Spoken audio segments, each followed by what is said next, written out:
Hello everyone, সবাই কেমন আছো বলো? আমি খুব ভালো আছি। তো আজকের আমি মাটন বানাবো। অনেক দিন কোনো রান্নার রেসিপি তোমাদের দিইনি। তো মাটন রান্না করার আগে তোমাদের সাথে একটু আমি গল্প করি। যে আমার হাজবেন্ড বলেছে যে আজকে আমাকে ভালো করে মাটন রান্না করে খাওয়াতে হবে, কারণ অনেক ঘুরেছো, বেরিয়েছো, নাচানাচি করেছো, অনেক সময় কাটিয়েছো বন্ধুদের সাথে, এবার আমাকে একটু রান্না করে খাওয়াও। তো যাই হোক, আমি কি করব, বরের কথা তো শুনতেই হবে, কর্তামশায়ের কথা। যাই হোক, দেখো আমি মাংসটা আগে দই তেল দিয়ে ভালো করে মেখিয়ে রেখেছিলাম, এরপর হলুদ দিয়েছিলাম, আর এরপর আদা রসুন পেঁয়াজ টমেটো, আমি এইভাবেই মাটন রান্না করি। ভালো করে মেখে রেখে দেব 10 মিনিটের জন্য, আর একটু জিরের গুঁড়ো দেব, দিয়ে ভালো করে 10 মিনিট আমি ম্যারিনেট করে রেখে দিয়েছিলাম, 10 থেকে 15 মিনিট ম্যারিনেট করে রেখে দিয়েছিলাম। তো এরপর কড়াইয়ের মধ্যে দেখো আমি তেল দিলাম, আর নতুন আলু দিয়ে না এই মাটন রান্না করলে না খেতে খুব ভালো লাগে। তো আমি আলুগুলো একটুখানি হলুদ দিয়ে ভেজে তুলে রেখে দেবো। আমি এইভাবেই মাটন রান্না করি। দেখো আলুগুলো মোটামুটি আমার ভাজা হয়ে গেছে। এরপরে আমি কড়াইয়ের মধ্যে গোটা জিরে ফোড়ন দিলাম, আর গোটা গরম মশলা ফোড়ন দিয়েছি, দেখো তোমরা দেখতেই পাচ্ছ। এরপর মেখে রাখা মাংসটা আমি তেলের মধ্যে দিয়ে দিলাম। আমি এইভাবেই মাটন রান্না করি, তেলের মধ্যে দিয়ে ভালো করে নাড়াচাড়া করে নেব।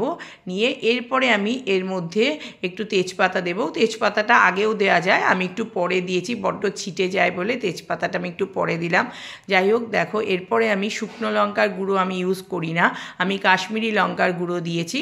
আর শুকনো লঙ্কাটা আমি খাই না, আমি কাঁচা লঙ্কা বেটে দিয়েছিলাম এর মধ্যে। দেখো মোটামুটি মাটনটা আমার কষা মোটামুটি রেডি হয়ে এসছে। এরপরে আমি এর মধ্যে নুন দেব।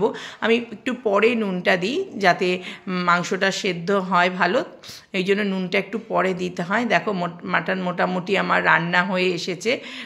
এরপর নুন তো দিলাম দেখলেই, আর এর মধ্যে আমি একটু জায়ফল আর জয়িত্রী দিয়েছিলাম যাতে টেস্টটা আরও ভালো হয়, একটা খুব সুন্দর স্মেল বেরোয়। তোমরাও দেবে জায়ফল জয়িত্রী, আমি এটা আমার ফটো তুলতে আমি ভুলে গেছি। যাই হোক, তোমরা একটু জায়ফল জয়িত্রী দিয়ে দেবে। দেখো আমার মোটামুটি মাটন কষা রান্না হয়ে গেছে। এর মধ্যেই আমার কর্তামশাই বললো আমাকে 1 পিস দাও, কষা মাংস খাবো। তো কর্তামশাই 1 পিস খেয়ে নিল মাংস। যাই হোক, মাটনদের তো গরম জল দিতেই হয়, তো আমি ফ্লাক্সে গরম জল করে রেখেছিলাম, আর কড়াইয়ের মধ্যে একটু মশলা ছিল বলে আমি একদম নেড়ে মশলাটা আমি মাংসের মধ্যে দিয়ে দিলাম। আর আলুগুলো আমি এর উপরে এক এক করে সাজিয়ে তারপরে আমি কুকারে 4টে সিটি দিয়েছি। দেখো আমার মাটন রান্না পুরো রেডি। তো নামিয়ে একটু গরম মশলা দিয়ে দিলাম। দেখো খুব সুন্দর কালার হয়েছে। তো এবার আমার কর্তামশাইকে আমি খেতে দেব, দেখি কর্তামশাই খেয়ে কি পারমিশন দেয়। তো কর্তামশাইকে ভাত তো দিয়েই দিয়েছি খেতে, মাটন দিয়ে খেয়ে বলল নেক্সট ট্যুরের জন্য পারমিশন পেয়েও গেলাম।